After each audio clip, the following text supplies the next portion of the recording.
Nesta noite eu quero pregar sobre isto. Senhor, me transforme. Essa é a maior necessidade das pessoas nesta noite, é de transformação individual, é de transformação pessoal. O problema é que já há muito tempo você não é transformado, já há muito tempo você continua a mesma pessoa de antes, e aí você reclama que Deus não está operando na sua vida, e você não vê o mover de Deus, a ação de Deus, mas também pudera. Você continua o mesmo. Deus quer transformar a sua vida.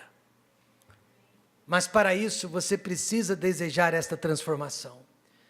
Escute o que a palavra de Deus diz em Romanos capítulo 12, versos 1 e 2.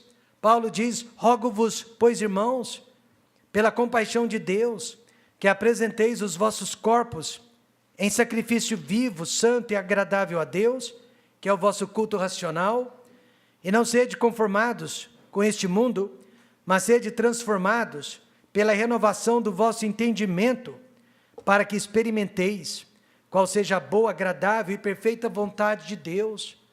Então vamos deixar bem estabelecido nesta noite, você nunca vai conhecer a vontade perfeita de Deus, a menos que Deus transforme a maneira como você pensa, a menos que Deus transforme a maneira como você enxerga as pessoas e como você enxerga o mundo.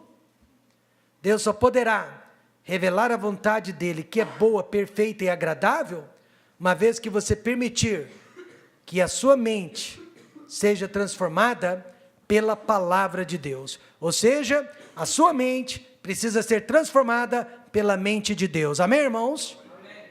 E só assim Deus vai operar maravilhas na sua e na minha vida também. Mas por que eu, pastor? Sempre desejamos que outras pessoas sejam transformadas. Sempre desejamos que outras pessoas sejam mudadas.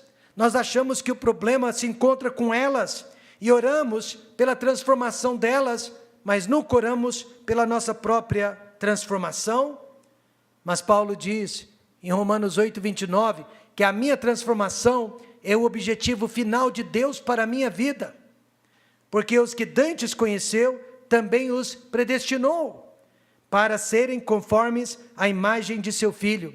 O objetivo final de Deus é que você e eu possamos possuir em nós a aparência do Senhor Jesus Cristo e agir como Jesus agiria em qualquer situação de nossas vidas. A esposa de um pastor, certa vez foi severamente criticada por uma de suas filhas. A filha de 18 anos disse: mãe, eu não aguento mais, eu estou cansada de suas pregações, toda vez que a senhora fala comigo, a senhora muda o tom de sua voz. Naquele momento, a mãe foi para o quarto, e lá ela se ajoelhou na presença de Deus e chorou muito, e ela disse: Deus, minha filha ainda é jovem, minha filha ainda tem muito que aprender, uma filha jamais deveria falar assim com um dos pais. A minha filha tem muito que aprender, mas eu peço, Senhor, que transforme a minha vida e não a vida de minha filha, e mostra-me como ser uma mãe melhor. Esta foi a oração que ela fez, e depois de 14 meses de silêncio, depois de 14 meses, mais de um ano, apenas em oração, certo dia, não só ela ouviu de uma filha, mas das duas filhas, ela achou um bilhetinho de uma delas dizendo: mãe, hoje eu encontrei a senhora dentro das páginas das Escrituras Sagradas, em Tito 2, verso 7. Em tudo te dá por exemplo de boas obras, na doutrina mostra incorrupção, gravidade, sinceridade. Mãe, esta é a senhora. Muitas vezes, nós perdemos o foco principal, esperando a transformação das pessoas com quem convivemos. Nós queremos que a esposa seja diferente, que a esposa seja transformada, ou o esposo, ou os filhos, e colocamos a culpa de todos os problemas em outras pessoas, quando na verdade, a transformação mais importante é a nossa. A transformação mais importante é a minha, é a sua. E aqui em Romanos 12, Paulo está rogando por uma transformação individual, ele está rogando por uma transformação espiritual, e ele está rogando por uma transformação eternal. O assunto é tão importante que Paulo está implorando. Quando ele usa a expressão rogo-vos, ele está implorando que os irmãos se importem com a transformação que precisa acontecer em suas vidas.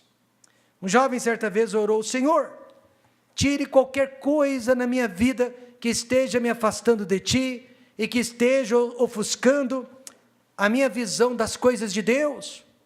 E Deus tirou a namorada que ele tanto amava. Mas hoje, ele é pastor e tem uma esposa que apoia completamente o seu ministério. A palavra de Deus diz: sede transformados. Mas como podemos alcançar essa transformação?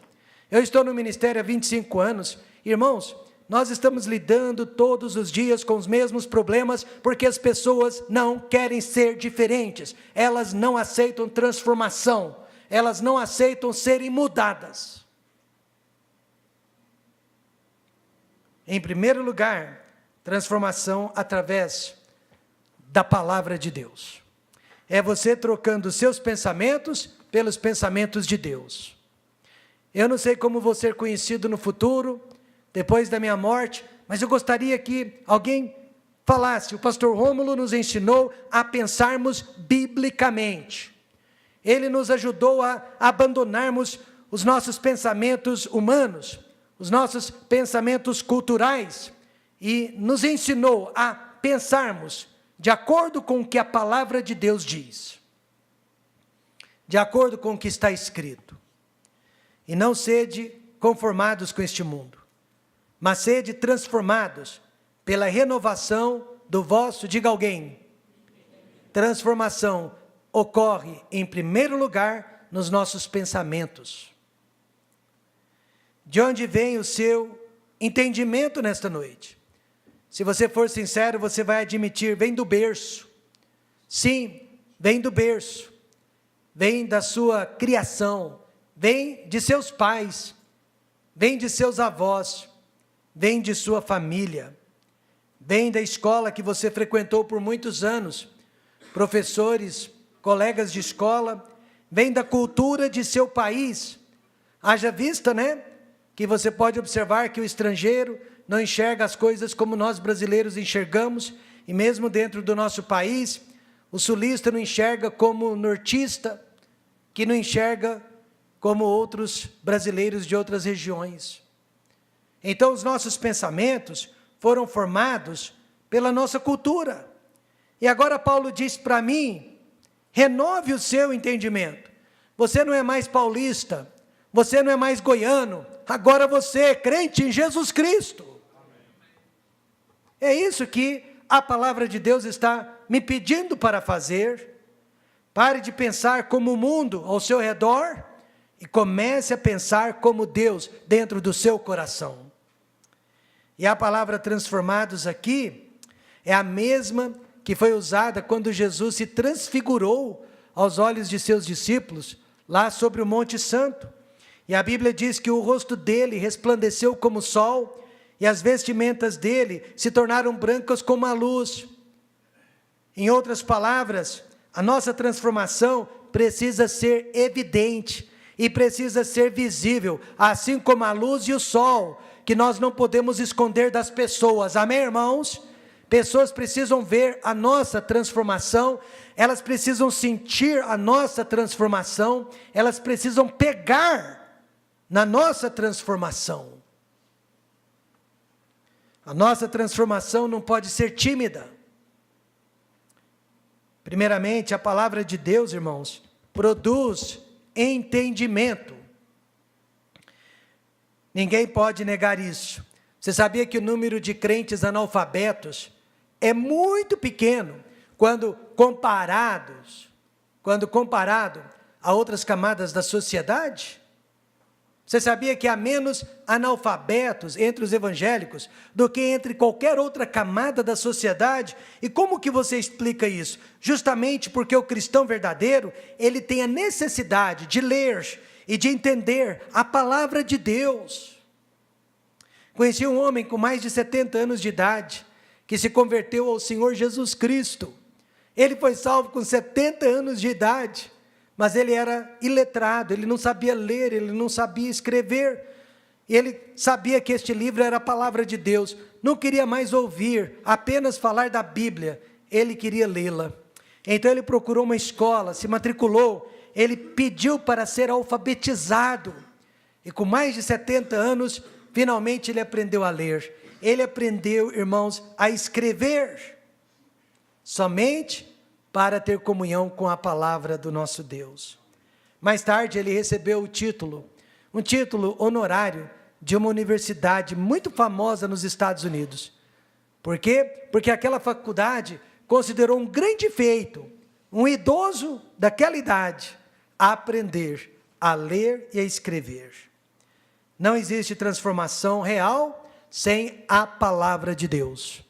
Não existe transformação real sem compreensão das Escrituras Sagradas. E quanto menos tempo com a Bíblia, quanto menos conhecimento bíblico, menos transformação haverá na vida de uma pessoa. Cortadores de lenha de um vilarejo construíram uma bela igrejinha. A igrejinha era linda, só para o vilarejo deles. Conseguiram achar um pastor, trouxeram o pastor para o vilarejo, trouxeram o pastor para a igrejinha. Estavam todos felizes. Até que num determinado domingo, durante a semana, o pastor descobriu que aqueles cortadores de lenhas estavam roubando lenha do vilarejo vizinho. Ao invés de cortar a própria lenha deles, estavam roubando a lenha dos outros. Então, no domingo seguinte, o pastor pregou: não roubarás. Que mensagem boa, que mensagem poderosa. Terminou o culto, todos passaram pelo pastor e agradeceram pela mensagem. O pastor pensou: problema resolvido. Mas na semana seguinte, eles continuaram roubando lenha dos vizinhos. Então, no próximo culto, o pastor pregou: não roubarás a lenha do vizinho. Agora ele foi mais enfático, ele foi mais específico. Quando terminou o culto, aqueles cortadores de lenha mandaram o pastor embora da igreja e da cidade. Sabe o que nós aprendemos com isso? Nós entendemos o que a Bíblia diz para os outros, mas não entendemos quando Deus está falando pessoalmente conosco. Jesus disse: e por que reparas tu no argueiro que está no olho do teu irmão e não vês a trave que está no teu olho? Parafraseando, Jesus disse: você enxerga um cisco pequeno que está incomodando o olho do teu esposo, você enxerga um cisco pequeno que está incomodando o olho da esposa ou dos filhos, mas você não enxerga esse poste que está dentro dos teus olhos. Você entende tudo que eu falo para os outros, mas você não entende nada que eu falo para você mesmo? Você nunca poderá ajudar outras pessoas sem primeiro ajudar a si mesmo. Senhor, me transforme, para que eu seja usado para a transformação de outros. Já ouvi alguns alunos do seminário dizendo: eu estou aqui para entender melhor a palavra de Deus e assim poder ajudar melhor as pessoas. Parece um motivo justo, mas as razões estão invertidas. Eles deveriam dizer: eu estou aqui para ser ajudado, e uma vez ajudado, poderei ajudar os outros. Amém, irmãos? Eles inverteram a ordem. Eu sei que o médico não pode operar a si mesmo. Eu sei que o dentista não pode tratar a si mesmo. Eu tive um médico que tentou operar a si mesmo. Ele tinha um lipoma na perna direita, e ele se assentou e tentou tirar o próprio lipoma. Ele disse que deu tudo errado, ele teve que colocar uma faixa e correr para o hospital. Eu sei que o advogado não pode defender a si mesmo, mas eu sei de uma coisa: o crente precisa ajudar a si mesmo antes de querer ajudar os outros. Não tem outra escolha. Ou você se ajuda primeiro, para depois poder ajudar os outros. Além da Bíblia produzir entendimento, a palavra de Deus produz direcionamento. Para que experimenteis qual seja a boa, agradável e perfeita vontade de Deus. Todas as pessoas que eu conheço, elas dizem, eu quero saber qual é a vontade de Deus, mas elas não fazem por onde. Paulo promete que o discernimento da palavra produz direção. Quantos crentes, quantos irmãos estão apanhando na vida, porque deixaram de seguir os princípios bíblicos. Um jovem pastor me telefonou há vários anos atrás. Eu também era jovem como ele, interessante. E ele disse, Rômulo, o pastor da igreja com quem eu trabalho chamou um outro pastor, agora nós seremos em 3. E eu disse, que bom. Ele disse, bom nada, eu acho que ele irá me despedir, ou eu não serei o substituto dele. Com certeza este que ele está chamando será o seu substituto. Naquela hora eu apenas perguntei, irmão, quem chamou você para o ministério? E ele respondeu, foi Deus. Eu disse, então, com que você está preocupado? Deus põe, Deus tira, nem que para isso ele tenha que usar o seu pastor. Em outras palavras, meus amados irmãos, com o que nós estamos preocupados, se nós estamos na vontade de Deus, amém, irmãos? E se essa vontade está nos direcionando, nos dirigindo no caminho que Deus quer que sigamos. O verso 4 de Romanos 12 diz, porque assim como em um corpo temos muitos membros, e nem todos os membros têm a mesma operação. Eu quero dizer nesta noite, irmãos, que a igreja fica dividida, a família fica dividida, quando andamos na nossa própria direção, quando andamos na nossa própria vontade. Mas quando todos aplicam a Bíblia, aí nós vamos cursar o mesmo caminho. Paulo disse aqui que a vontade de Deus é boa, agradável e perfeita, mas que para experimentá-la, precisamos seguir na direção certa. Não é a direção mais fácil, já aprendi isso, mas é sempre a direção melhor. Mateus 7,13, Jesus deixou isso claro para nós. Ele disse, Mateus 7,13, entrai pela porta estreita, porque larga é a porta e espaçoso o caminho que conduz à perdição. E muitos são os que entram por ela. A porta larga sempre atrai mais pessoas. Né? A decisão mais fácil, a decisão mais carnal, a decisão mais momentânea, a decisão mais intelectual, a decisão mais popular, sempre é mais fácil. Já a decisão bíblica, agir como Jesus agiria, é a porta estreita, é a decisão mais difícil, e é a que nós, infelizmente, evitamos. Fui convidado, certa vez, para observar uma assembleia extraordinária, que estava ocorrendo numa igreja. Me chamaram para servir de testemunha. Fui para a igreja naquele dia, domingo de manhã, preguei, e depois me sentei, enquanto eles realizavam a assembleia. A igreja estava completamente dividida. A liderança brigando, todos divididos. A igreja perdida, eu apenas observando.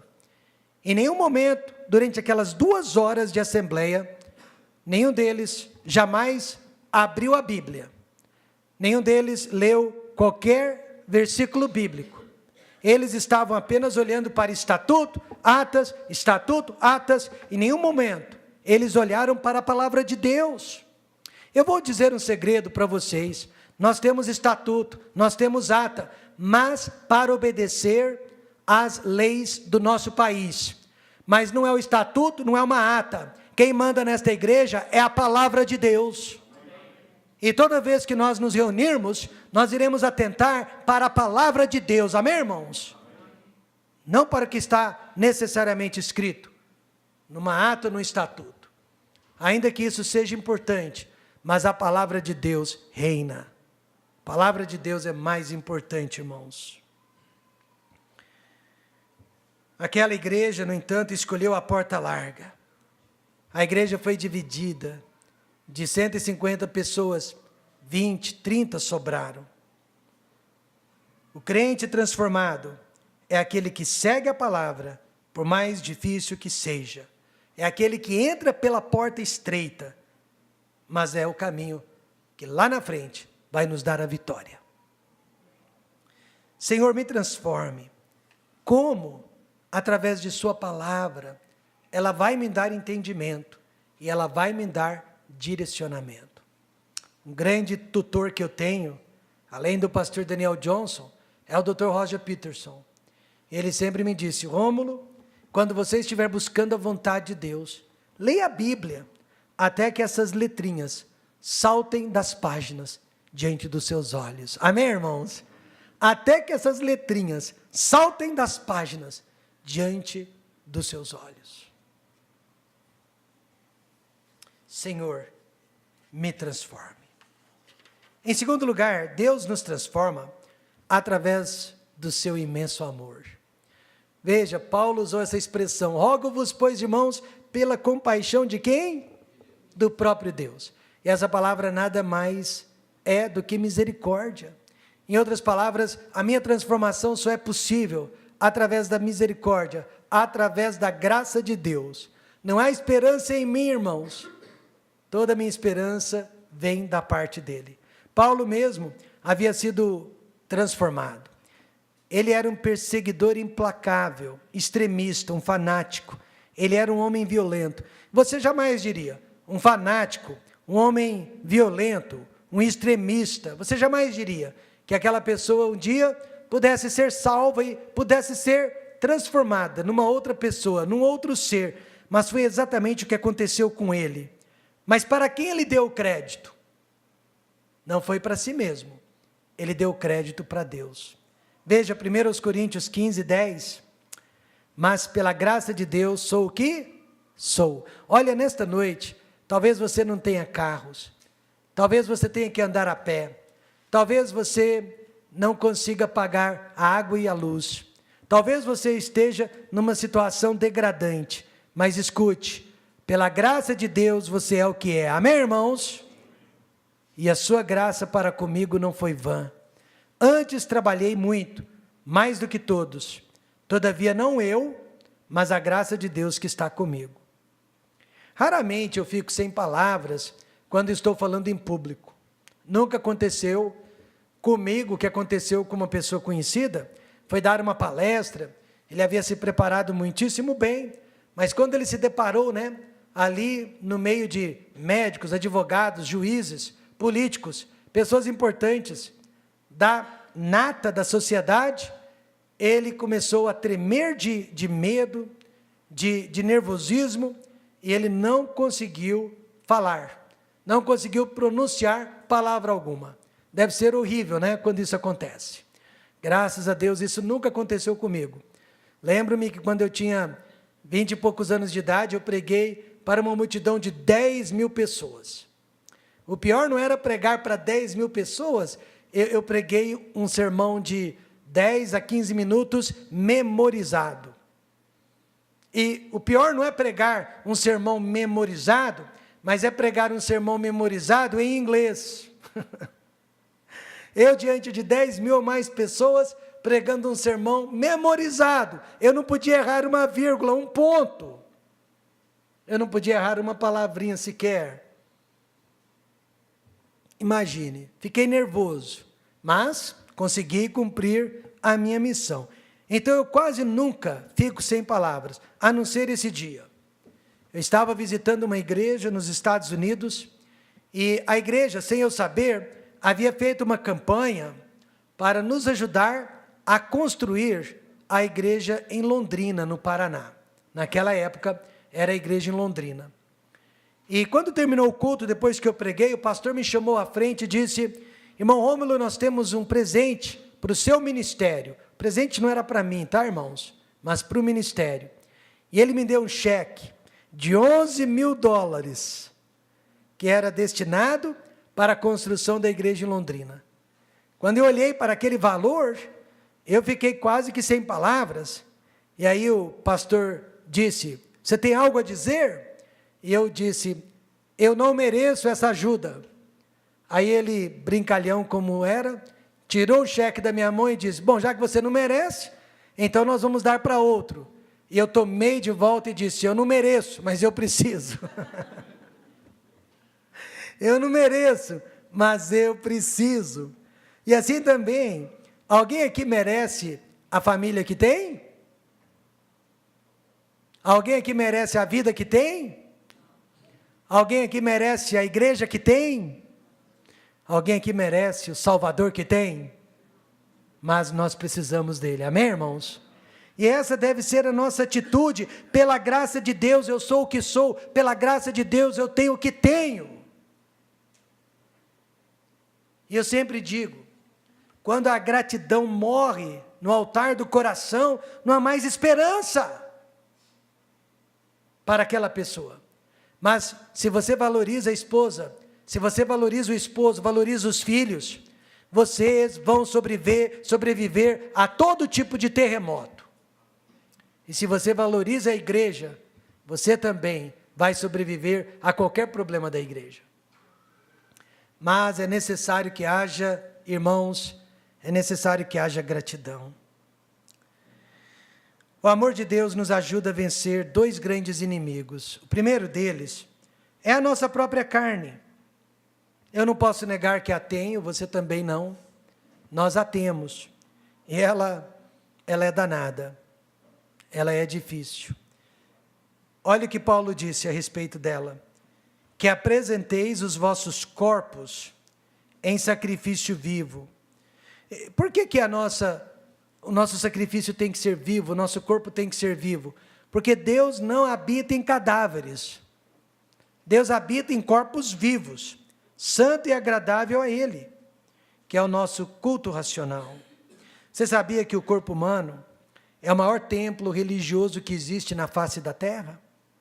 É maior que a Basílica de São Pedro, é maior que a Catedral da Fé, é um lugar de idolatria, onde o ser humano adora e serve a si mesmo. Você quer saber quem é o maior ídolo hoje na sua vida? Olhe-se no espelho, é você. Você se adora acima de Deus, você se ama acima da esposa e do esposo, você se ama acima do próximo, você vive em função de você. Você é um ídolo. Você é um objeto de idolatria na sua própria vida. Mas Paulo está dizendo para nós nesta noite, não seja idólatra do seu próprio corpo. Antes, entrega-o para servir a Deus. Hoje em dia o corpo e a vida se tornaram mais importantes que o nosso Deus. E tudo que você considera mais importante que Deus é a idolatria. Mas são os dias que nós estamos vivendo. 2 Timóteo 3:2 diz, porque haverá homens amantes de si mesmos. O que mais tem é pessoas que se amam a si mesmas. Estão sempre certas, todos estão errados, e são os meus direitos, e elas se colocam na frente de todos e até de Deus. Mas para acabar com este problema, Paulo diz, apresente o seu corpo em sacrifício a Deus. Por que sacrifício? Porque o sacrifício não reclama. O sacrifício, ele se coloca sobre o altar e ele deixa Deus fazer o que bem desejar com ele. O sacrifício não tem vontade própria. Você sabia que no tribunal de Cristo, o tribunal dos crentes, nós seremos julgados justamente pela maneira como usamos o nosso corpo? Porque todos devemos comparecer ante o tribunal de Cristo, para que cada um receba segundo o que tiver feito por meio do corpo, ou bem ou mal. Nesta noite, como você tem usado o seu corpo? Para falar bem ou mal das pessoas. Em segundo lugar,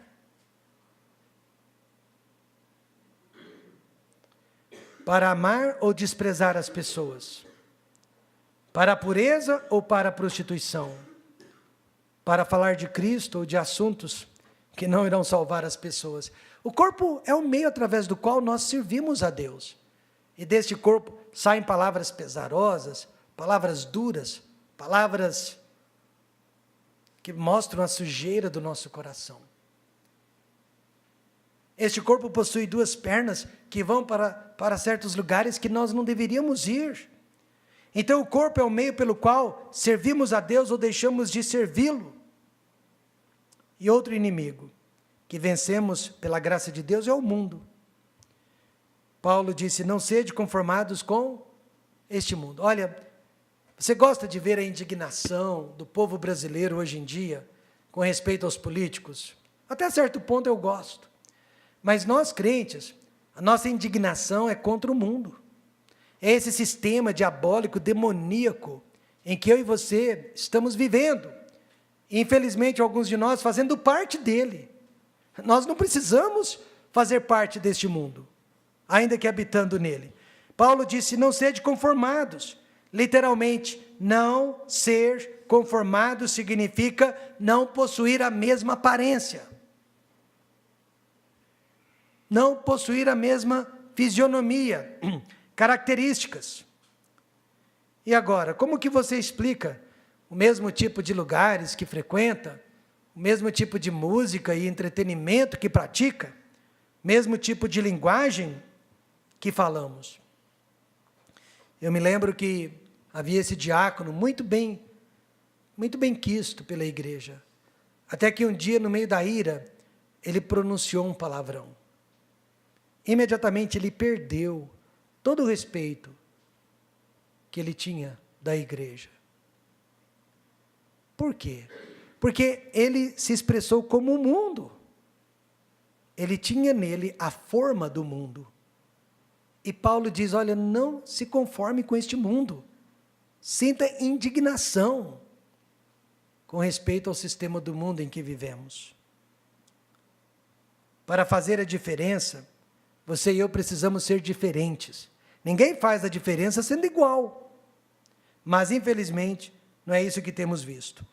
Eu me lembro, durante um culto, um pastor de 70 ou mais anos de idade, ele pregava, sobre o mundo, de repente ele parou e disse, irmãos, Deus está me incomodando. Olha, eu estou falando que nós não podemos ter a forma do mundo, mas a televisão tem sido um problema na minha vida. A televisão tem me afastado de Deus. E eu quero confessar isso para os irmãos. E naquela hora, aquela pregação, a carapuça serviu para a maioria dos que estavam ali. Talvez hoje nada tenha influenciado mais a nossa vida do que a mídia. Os meios de comunicação. Nós hoje em dia estamos nos parecendo mais com os personagens de televisão do que com os personagens bíblicos. Hoje a mídia tem tido mais influência sobre nós do que um acampamento de família, do que um acampamento de jovens, do que uma conferência missionária. E é sobre isso que Paulo está dizendo, irmãos, eu rogo, eu imploro que não seja assim, mas que vocês não se conformem com este mundo. Antes, sejam transformados aqui, no vosso entendimento. Lembre-se disso. O mundo nunca irá lhe ajudar quando você realmente precisar dele. Nunca. Transformação vem então através da palavra de Deus, através do amor de Deus e, por último, através da comunhão com os irmãos. E não sou eu que estou dizendo isso. Paulo, olha o versículo 5. Dentro do contexto de transformação, Paulo diz, assim nós, que somos muitos, somos um só corpo em Cristo, mas individualmente somos membros uns dos outros. Certa vez uma jovem, ela disse, eu quero fazer parte de uma igreja, pastor, que não me conheça, que eu possa entrar e sair sem ser notada. Eu disse para ela, impossível. Mas impossível por quê, pastor? Porque se for uma igreja verdadeira, nós somos muitos, mas também nós somos um. Amém, irmãos? Impossível tornar-se uma pessoa anônima dentro da igreja de Cristo. Mas é o que ela queria, ser invisível. Não, nenhum de nós jamais conseguirá ser invisível no corpo de Cristo. Só que eu sei de uma coisa, o crente menos transformado é o crente que tem menos contato com a igreja. Pode observar isso. Menos contato com a igreja, menos transformação na sua vida. Menos contato com a igreja, mais contato com o mundo. Menos contato com a igreja, mais se parece com o mundo do que com Cristo. Veja no versículo 5, qual é o segredo da comunhão. E eu gosto disso. Não é todo mundo ser igual, não é todo mundo fazendo a mesma coisa. Graças a Deus por isso. Há igrejas que todo mundo tem que ganhar almas, todo mundo tem que visitar, todo mundo tem que cantar no coral. Eu já estive numa igreja, irmãos, que na hora do coral, o pastor chamou o coral na frente, foi a igreja toda. Ficou só eu e a minha família nos bancos. Eu pensei, a igreja toda faz parte do coral aqui, né? E não é isso. Paulo não está pedindo que nós sejamos todos iguais, façamos as mesmas coisas, mas o segredo é todo mundo no mesmo lugar. Esse é o segredo da igreja. Não é todo mundo sendo igual, é todo mundo no mesmo lugar. O maior erro é desejar que todo mundo seja igual, né? E que todos façam as mesmas coisas. Somos um só corpo em Cristo, mas individualmente somos membros uns dos outros. Eu sei que a nossa igreja terá muitos problemas se desejarmos igualar todas as pessoas e fazer com que todos sigam os mesmos ministérios. Mas nunca vamos abrir mão da importância de estarmos juntos, no mesmo lugar. Assim que me converti a Cristo, eu fui transformado. Talvez uma das maiores evidências da minha salvação foi a minha transformação. De péssimo aluno a um ótimo aluno. Nós éramos em 45 alunos, aqui no Dom Luiz do Amaral Mouzinho, nos Campos Elíseos. Nós éramos em 45 alunos naquela classe, da 5ª série do ginásio. E eu fazia parte dos 5 piores alunos. Alguém pode imaginar o quanto eu conversava na sala de aula? Sentava lá no último lugar, na última carteira. Mas eu me converti a Cristo provavelmente no mês de abril. E ninguém me disse que eu precisava ser transformado. Ninguém me disse. O Espírito Santo me disse. E eu nunca me esqueço, o professor Francisco, professor de História, um homem enérgico, alto, bigodudo, católico ferrenho, um homem de valores, me repreendia o tempo todo. Então ele resolveu fazer uma gincana, uma competição entre os alunos. E ele dividiu aquela classe, cada equipe com 5 alunos. E colocou os 5 piores no mesmo time. Eu estava lá entre os piores. Nossa equipe, então, humanamente falando, tiraria em último lugar. E realmente, os meus colegas de equipe não estudavam, não colaboravam, eles não faziam nada, a não ser bagunça. Nós éramos crianças de 11, 12 anos de idade, você espera o quê, né? Mas o professor Francisco não sabia que eu havia sido salvo. E quando ele nos colocou naquela equipe, eu fui para casa e comecei a estudar. E a equipe tinha que trabalhar em união, tinha que colaborar. Mas ninguém fez nada, eu fiz tudo sozinho. Eu elaborei todas as perguntas, eu elaborei todos os questionários, eu estudei todos os capítulos, só eu na equipe. Fazia as perguntas para as outras equipes e respondia as perguntas das outras equipes. Mas a minha equipe ganhava os pontos.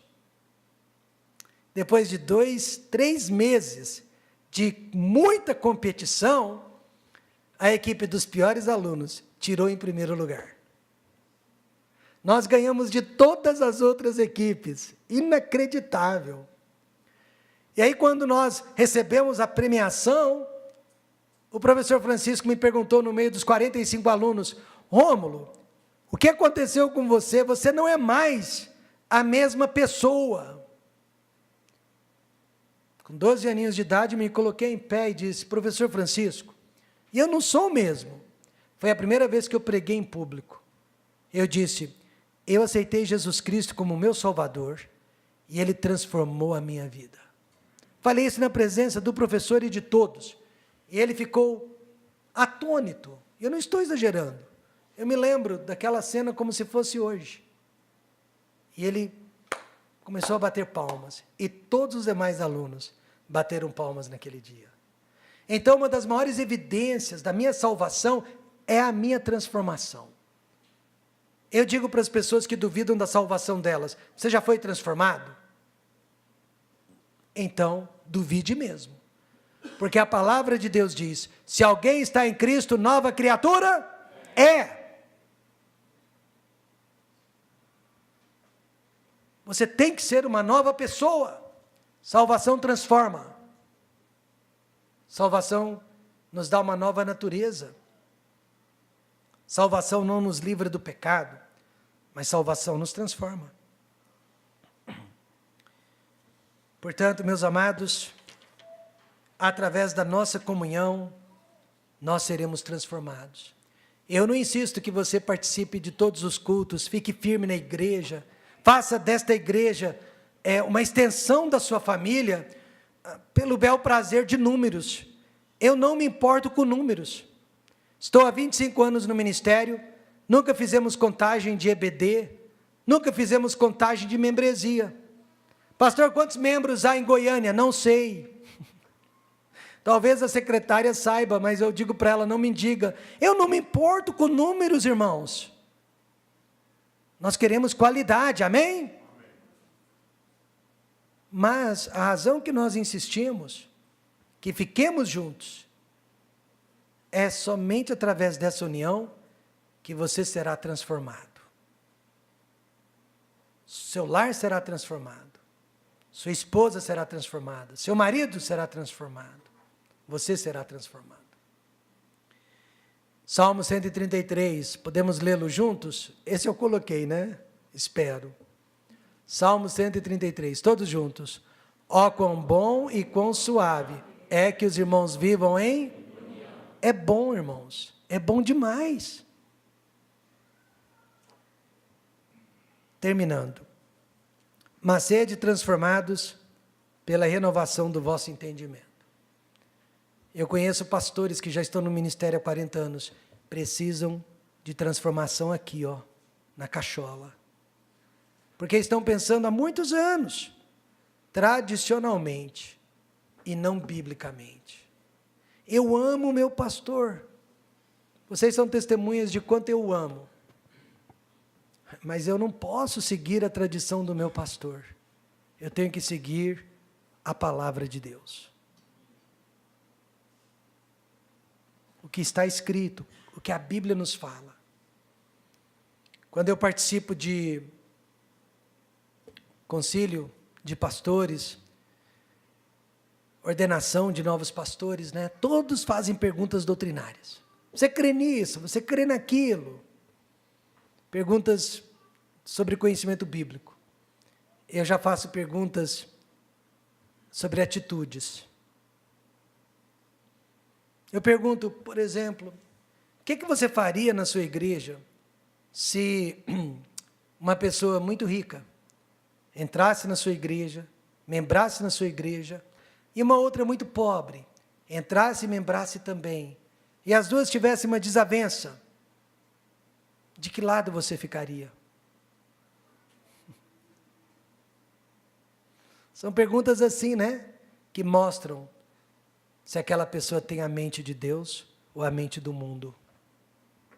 Porque as doutrinas até o diabo conhece de cor. Ele sabe o que é verdade e o que é mentira. Mas atitudes certas, só o Filho de Deus consegue ter. Mente de Cristo. É isso que eu quero impressionar o Templo Batista Maranata, a ter a mente de Cristo. Já reparou como os nossos jovens mudam depois que entram na faculdade? Eles são uma bênção, né? Até o ensino médio. Depois eles vão para a faculdade e eles mudam a cabeça. Por quê? Porque eles estão sendo influenciados pelo entendimento dos professores e até dos amigos de sala de aula. E eles deixam de ser renovados pela palavra de Deus. Todos nós somos transformados todos os dias, ou para melhor ou para pior, nós somos transformados. Então precisamos da palavra de Deus, da misericórdia de Deus e da igreja, da comunhão com os irmãos, para que a nossa transformação seja espiritual. Para ser transformado para o pior, basta não fazer nada ou imitar o mundo em que vivemos. Se você pudesse, preste atenção nessa pergunta, se você pudesse mudar algo na sua vida nesta noite, o que você mudaria? E não estou falando de um aspecto físico. Eu mudaria o nariz, eu mudaria a cor dos olhos. Não, não estou falando de um aspecto físico, mas de um aspecto, uma característica pessoal, uma característica espiritual. O que você mudaria na sua vida? O rei Davi, ele sabia exatamente onde ele precisava ser mudado. E veja a oração que ele fez. Cria em mim, ó Deus, um coração puro, e renova em mim um espírito reto.